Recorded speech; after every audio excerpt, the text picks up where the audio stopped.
Junto a la profesora Marcela Guerrero nos apasionamos por la historia universal y de la Iglesia. ¿Quién dijo que no se puede aprender historia de forma divertida?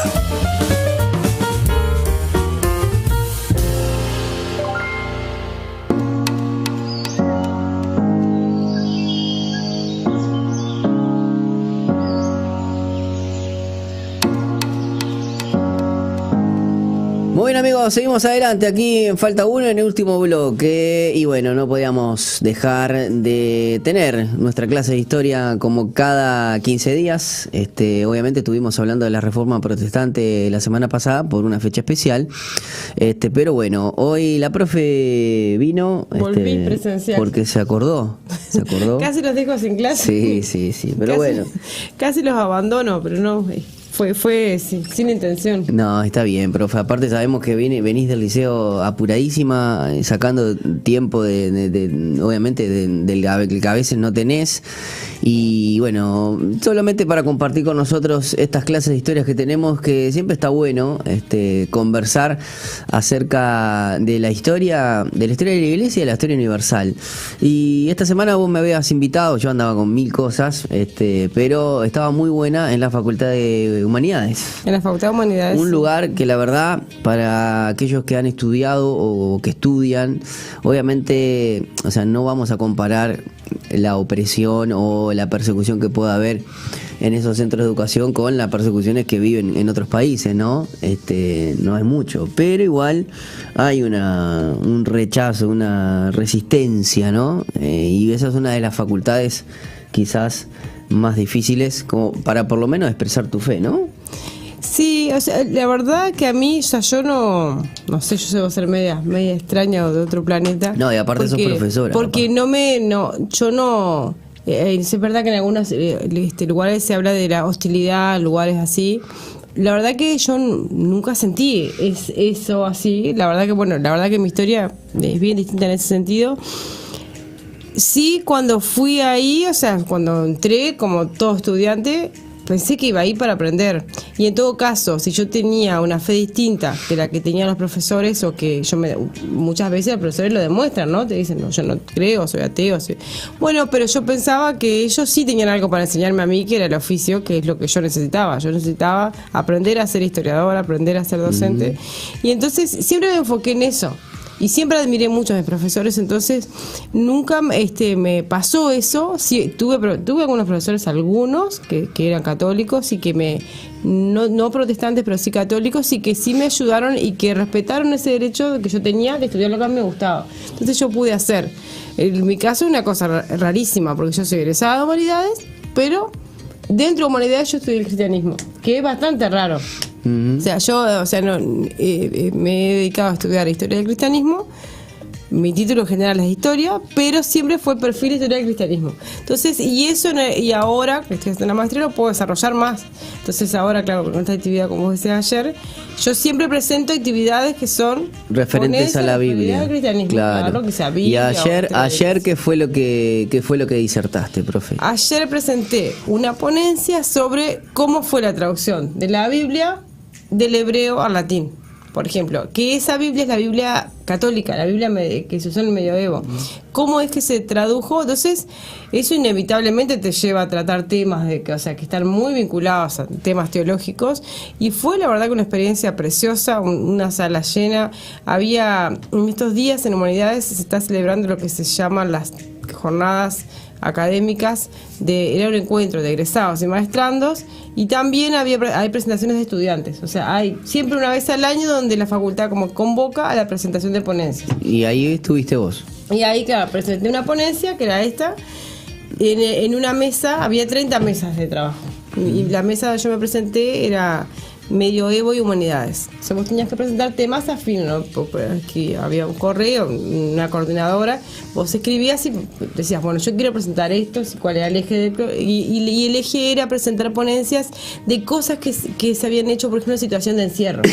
Entonces yo me puse a pensar, claro, los traductores de la Biblia en la antigüedad y los monjes estaban en una situación de encierro, que era un encierro voluntario, pero era un encierro. Claro. Porque era por el tema de la pandemia, como vincular todo esto, qué pasó con la intelectualidad en tiempo de la pandemia.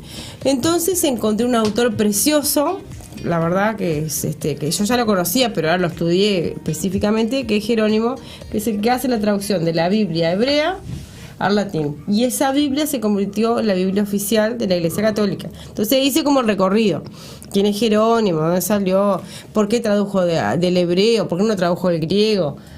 Ponerle, ¿por qué? Porque hay una Biblia hebraica, por decirlo de una manera, claro, con los dos, o sea, del Antiguo y Nuevo Testamento. Claro, hay una, la Biblia en la época antigua, la que se conocía, que tenía autoridad, era la Biblia que había sido traducido del hebreo al griego, que era la Septuaginta, que es la famosa Biblia de los 70. Que esas citas son las que aparecen en el Nuevo Testamento, ¿viste? Cuando los autores a veces en el Nuevo Testamento mencionan que un personaje cita, por ejemplo, Jesús cita la Biblia, los apóstoles, en ese caso están citando la Septuaginta. Entonces ellos pensaban en esa época, en la época de Jerónimo, que vivió en el siglo V, que la Biblia original era esa que se ha traducido al griego, porque en esa época de hebreo no sabía nadie. Griego, ponerle sí, o latín, pero no hebreo. Entonces Jerónimo lo que hace es traducir. Imagínate que el tipo tenía que saber hebreo, griego y latín. Y él hace esas cosas. Con las escrituras hebreas traduce al latín. Desconfía un poco del griego. Y en esa época a él lo criticaron mucho. Porque pensaban que la Biblia, en realidad, la Biblia sagrada estaba en griego. Y que entonces Pero él igual continúa, insiste. Y me encanta la figura de Jerónimo, porque mirá, yo me imagino... ¿De dónde es Jerónimo? Jerónimo era de Dalmacia, es de una provincia romana que está, digamos, como enfrente de lo que hoy es Italia. Y ¿qué tipo Creta? Lo que hoy Sicilia, Nápoles. Bueno, sería Croacia o lugares así, esos países así. Era una provincia romana y de ahí lo que es el Báltico, los Balcanes. Ahí está, ahí ese era el lugar de origen, pero después se fue a Roma y ahí estudió. Y a mí me encanta de estos intelectuales, todos los padres de la iglesia, todos son pero grandes intelectuales, porque no hubieran podido ser si no. Bueno, sí, aparte es como decís vos, tienen que conocer, saber hebreo y saber griego y latín tenían que saber, claro. Impresionante.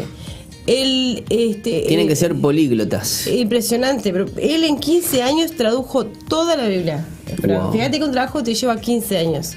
Que a veces nosotros hoy en día no estamos acostumbrados a que lo que nos lleva años, por ejemplo, nosotros queremos... Ellos se tomaban su quizás claro, porque obviamente los tiempos eran distintos. También, nosotros estamos mucho más acostumbrados a la inmediatez. Claro. Ya nos dicen una carrera de 5 años y nos parece que es toda una vida. Y vos imagínate que para 2030 la Biblia, esta YouVersion que está en que es electrónica, están queriendo llevar de 200 a 400 o 500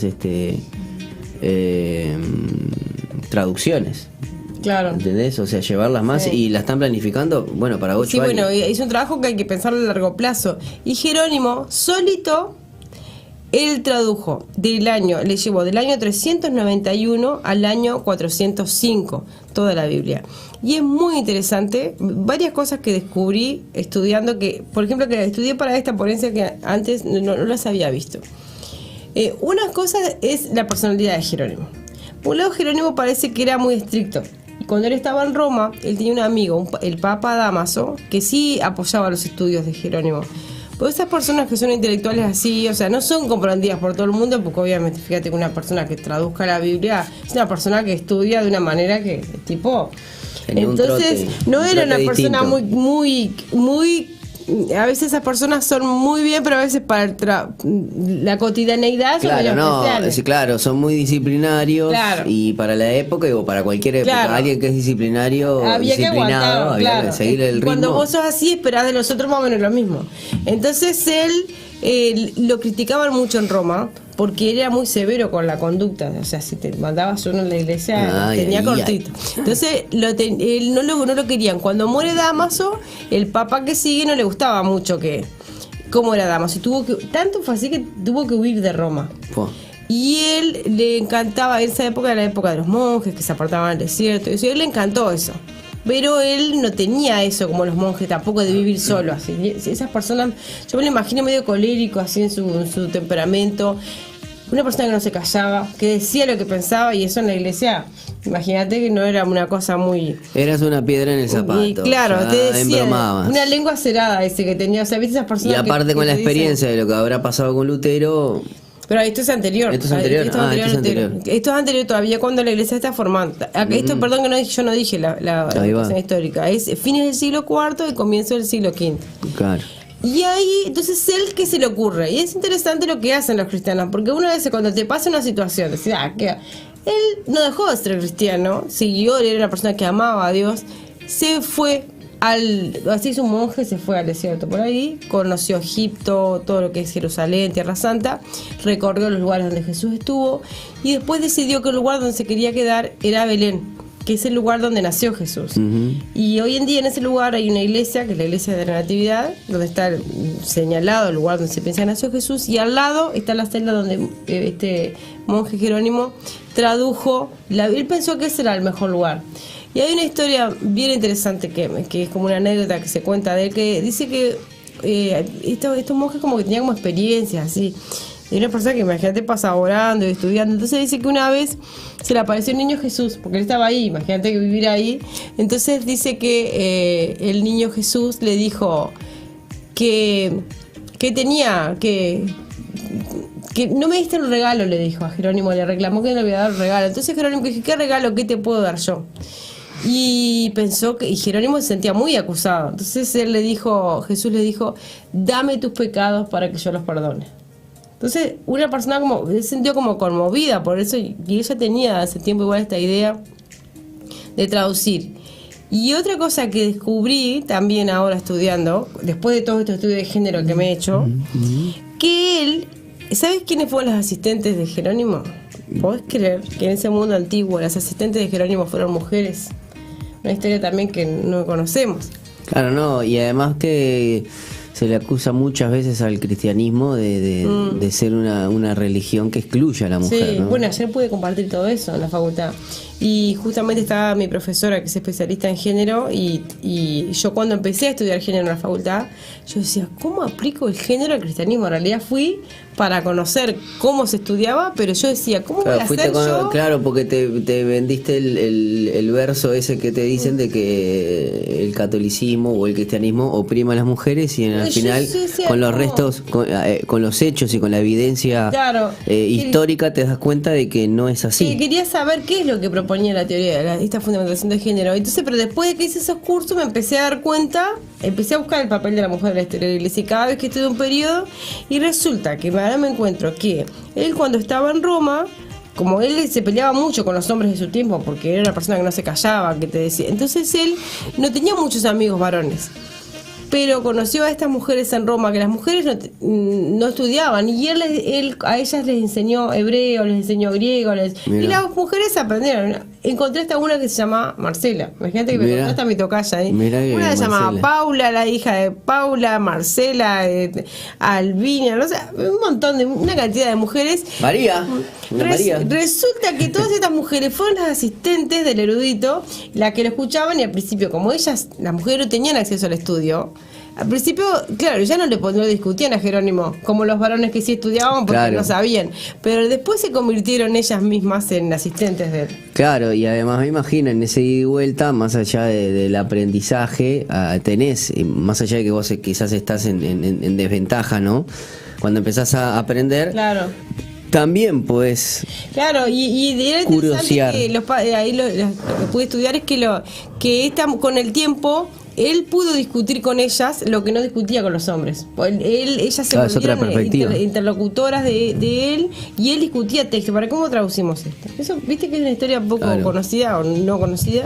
Y también cuando él se va a Belén, porque después de que se muere el Papa Dámaso, que es el que le pide que haga esto, pero después el Papa se muere y se queda sin respaldo, Jerónimo se va al oriente, se instala en Belén, y una de estas mujeres lo sigue. ¿Y qué hace? Esta señora se llama Paula, que es viuda con una hija, fundan un monasterio de mujeres en Belén. Ahí empezaron las monjas, ¿no? Y ahí, o sea, es una de las historias de los distintos monasterios que hubieron. El primer... Ahí, por lo menos en Belén, es el primer.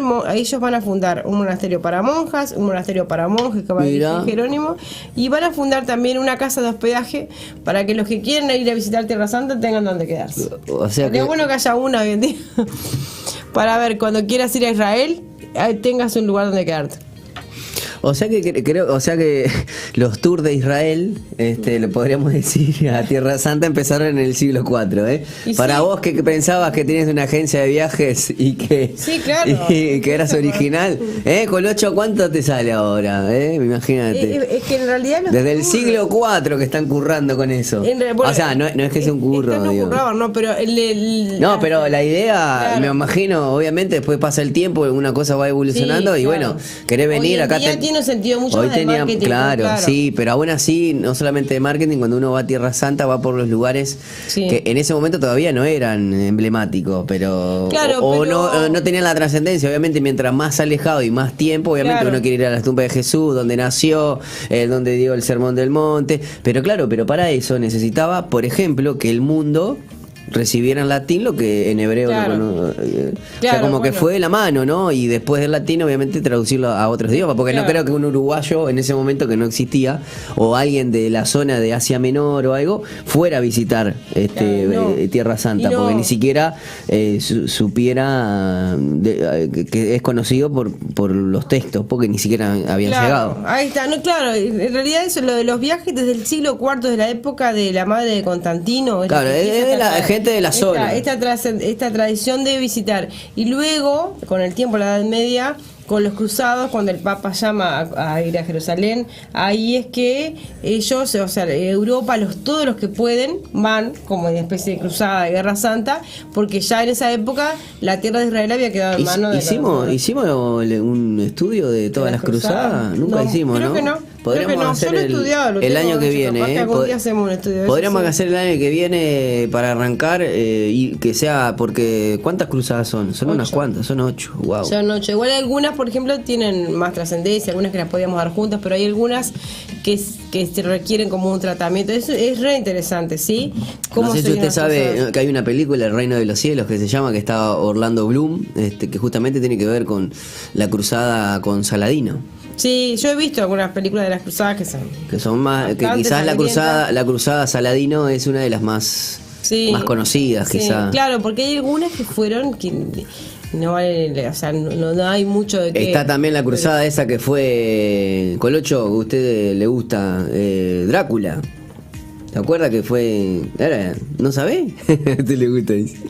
Pero Vlad Drácula, que fue una de las cruzadas, por eso, por lo menos eso decía la leyenda, ¿no? El empalador de Budapest. Mirá, esa parte no es que sea, creo que es un rey que incluso es como un patrono en Rumania, donde justamente él fue él era ejército, le vendió el alma al diablo porque fue justamente a rescatar su Jerusalén. Uno de sus enemigos le dijo a su esposa que no venía, era una flecha falsa, y la mujer se suicidó cuando llegó. Y el muchacho dijo, el hombre no es Drácula, sino tiene Draculé y algo así que se llama. Después se va deformando, pero que iba, voy a pelear por vos y vos no cuidas a mi familia. Y el tipo en ese momento clava en la cruz y sale sangre y la empieza a beber, y ahí es donde empieza el mito. Sí. Pero todo tiene que ver con las cruzadas de esa época. Claro, bueno, sí, que las cruzadas se han inspirado. Fue uno de los hechos, la verdad, que de la más sangrientos, ¿no? De lo que es la Edad Media baja, ¿no? O Edad Media media. Ahí ya estamos como a partir, sería así, ya sería el fin de la época alta y le sería Edad Media baja, sí. Claro, media alta y media baja. Ya estamos en el siglo de 11 y 12, son las cruzadas. Los cruzados es muy profunda es muy profunda y oscura también, ¿no? Es mucho para recorrer, porque en ese recorrido que ellos van haciendo desde Europa Occidental hasta llegar a Jerusalén, pasa de todo. Y hay consecuencias muy profundas de las cruzadas, que algunas tienen que ver, hay cosas que podemos ver qué pasó con el cristianismo, pero generó también algunos cambios económicos, sociales, urbanos, que también tuvieron una gran influencia en la Edad Media. Sí, es una historia preciosa, la podemos dar, sí.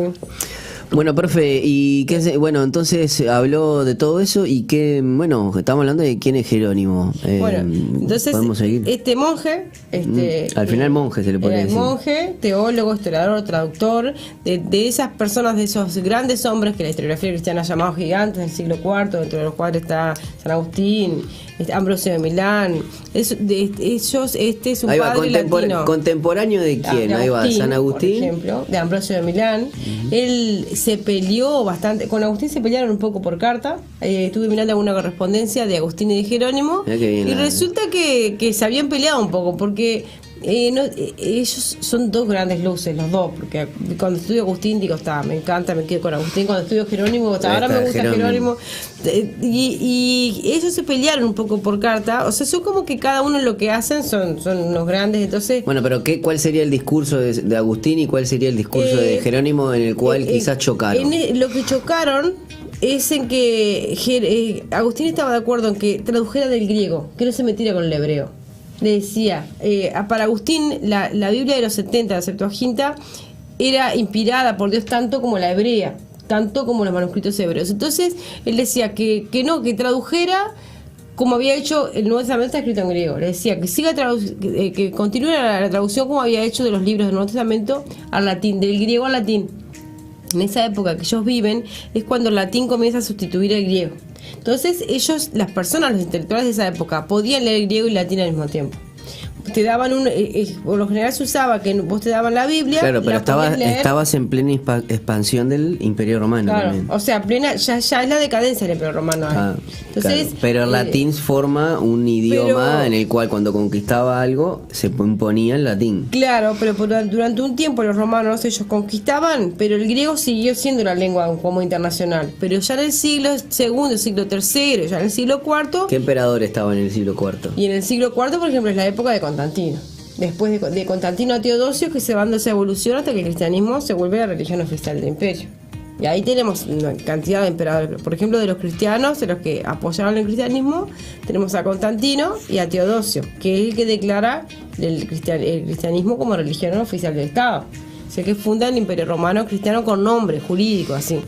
Entonces se va pasando, el latín comienza a ser la lengua culta. Y Jerónimo habla las dos cosas. La lengua del imperio es el latín, pero él tiene una formación clásica, griega. Agustín también. Agustín prefiere más el latín, pero en cuanto a la escritura prefiere que le traduzcan del griego. Agustín más elitista, ¿no? Sí, algo así. Me parece, ¿no? Y Jerónimo más para el pueblo. No digo, no voy a desmerecer a Agustín, claro. Pero hablo en el sentido de que como que está... Tenían los dos como visiones distintas. Entonces le dice, y Jerónimo era medio altivo, no le gustaba mucho que lo corrigieran. Aparte Jerónimo era mayor que Agustín y no le gustaba mucho que lo corrigieran. Esas cosas que... Me encantan esas peleas. Que está bueno, sí, está bueno porque es como que vos ves que peleas que ocurren hoy en día, que vos decís, pero ¿cómo? No son los dos cristianos. Y vos lo ves en la historia también pasa. Ves dos grandes hombres, pero grandes, gigantes. Y la necesidad que tenemos nosotros, los seres humanos, de tener ese pensamiento dualista y no integral como pasa con, por ejemplo, en Oriente. Tenemos que sí o sí, o unos o otros. Sí. En vez de decir, bueno, me quedo con lo mejor de uno y me quedo con lo mejor de otro. Sí, y además, Agustín tiene sus cosas, pero justamente están ahí para mostrar de que... No es Dios, es un ser humano. Y lo mismo Jerónimo, más allá de que sean preciosas personas, también se ve el proceso de la conversión. Claro, pero tienen sus, o sea, ¿qué ser humano no tiene? Sombra. Claro, o sea, porque si no, bueno, no sé si se dice San Jerónimo, ¿no? Se dice sí, en la Iglesia Católica sí. Pero claro, pero a lo que voy es que justamente el tema del santo, en nosotros como lo concebimos, hablamos de que todos somos santos, no necesariamente porque hagas algún milagro o algo. Pero por una cuestión que incluso hasta los mismos, o sea, yo no cuestiono la santidad de Agustín, entiendo que lo tiene Sí, lo sí. tiene ganado por el aporte que le hizo a la humanidad, al igual que lo tenemos nosotros, simplemente porque ser santo, él hizo lo que Claro, sí, justamente sí. la palabra dice de santo, se apartó, Claro. dejó todo lo sí, que claro. lo que tenía y se apartó para Dios. Justamente eso es lo que hacemos nosotros. Claro, Tampoco sí, vamos sí, a claro, hacer. depende cómo leamos la palabra santo. Claro, pero también hay algo lindo que también leí estudiando esto, es que en el caso de Jerónimo y Agustín, aunque ellos por carta, pues nunca se conocieron, uno vivía en Hipona, en África, y Agustín y Jerónimo vivían en Belén. Ellos no se conocieron. Agustín de Hipona, ¿dónde es? ¿Que queda en Marruecos? Es Argelia, lo que dice Argelia. Mira. Ahí ellos se iban a la correspondencia esa, discutían, pero en un momento, cuando tuvieron un problema grande, cuando fue la controversia pelagiana, ellos se apoyaron uno al otro. Jerónimo ahí se dio cuenta que esa pelea la hizo Agustín, por ejemplo, no la hizo Jerónimo. También está bueno eso, de que a veces también uno puede ver en el proceso, como cualquier vida humana, de que bueno, vos no podés estar de acuerdo con alguien en este momento por tal cosa, pero Claro. sigue siendo tu hermano y en algún momento... Y cuando él te necesita. Claro, entonces está bueno porque son dos grandes intelectuales que hacen cosas distintas para la iglesia y que en algunos puntos no estuvieron de acuerdo, pero son cosas internas, pero no afecta a la obra que hicieron. Y los dos, por ejemplo, Jerónimo le pide ayuda a Agustín con el tema de los pelagianos. Y el que hace la refutación del pelagianismo es Agustín. Y Jerónimo, su aporte es, y no se le puede pedir más nada, aunque sí hizo otras cosas, pero ya con lo que hizo de traducir la Biblia entera del hebreo. Y es como Jerónimo es como en la historia de las traducciones de la Biblia, es como el padre de las traducciones, porque él tradujo la Biblia entera en un momento en que había otras copias en latín, pero era, por ejemplo, claro, vos sabías un poco de latín, un poco de griego, traducías la carta de Efesios. Yo sé un poco también, pero Era como retazos. Era como vos tenías tu estilo y yo el mío. Entonces, eso era un peligro también, porque empezábamos a poner nuestros estilos y al final la palabra de Dios. Entonces, el Papa le había pedido a Jerónimo que hicieran una traducción que fuera estable, pues si la hacía la misma persona, la misma escuela, vos más tenés. Claro, sí, una unidad. Claro, entonces eso es lo que va a aportar Jerónimo. Y él está seguro de que, por más que tiene una formación clásica, es profundamente cristiano y que él pensaba que la Biblia estaba seguro que era la palabra de Dios y que había que tener mucho cuidado cómo la traducía, porque él decía que la palabra de Dios fue escrita con lenguaje sencillo y debía transmitírsele a la gente en lenguaje sencillo. Y esa edición se llama la Vulgata, porque originalmente era eso, para que estuviera en lenguaje común. Después, lamentablemente, el latín se volvió la lengua culta y de ser Vulgata se pasó a ser como un monumento sacro. Y la gente en realidad no tenía acceso, pero Claro, eso no era culpa de Jerónimo, claro, sino de no. los tiempos. Y por los tiempos en ese momento que bueno, había mucho analfabetismo y todo. Claro. Profe, tiene acá un libro justamente que lo estamos ahí, que se lo vamos a mostrar a la gente. Ahí tenemos a Martín Lutero. Mi amigo. Estamos hablando de que, bueno, es una imagen para aquellos que nos están mirando en YouTube Live y en Twitch. Un libro que tiene imágenes inéditas, ¿no? Imágenes, incluso el libro está en alemán. Sí. Estoy mostrando, bueno, muchas cosas acá, paisajes de la época. Y la verdad que es un libro que lo consiguió gracias a personas que saben lo que yo personas estudio, que saben. Y la verdad que está muy bueno y gracias a Dios los pudo. Yo no entiendo nada de lo que dice este libro, es increíble. Estudiar alemán debe ser de las cosas más difíciles. Sí. Profe, bueno, le agradezco por haber venido, por traer esto. La verdad que es un lindo tema, cómo es la traducción de la Biblia del latín, perdón, de la hebrea al latín. Hebreo al latín, sí. Que no, de todas las traducciones nunca la habíamos hecho de esa manera. Profe, le agradezco y a todos aquellos que le agradezco por venir. Vos, por favor, no, yo les agradezco a ustedes por el espacio. A mí me encanta hablar, así que para mí es un espacio. Gracias a ustedes por aguantarme, por escucharme. Y bueno, que sea útil, me alegra. Así que un saludo a toda la audiencia. Muchas gracias a todos. Bueno, nosotros le decimos que si quieren mirar más cosas en la lista de reproducción o más clases de historia que tenemos, vayan a nuestra lista de reproducción de Hablemos de Historia y van a tener infinidades, creo de hace como 4 o 5 años, así que están todas, no se lo pierdan. Tenemos muchos episodios, así que a disfrutarlo. Y bueno, nosotros nos reencontramos el próximo lunes con más Falta. Bueno, que tengan un buen fin de semana.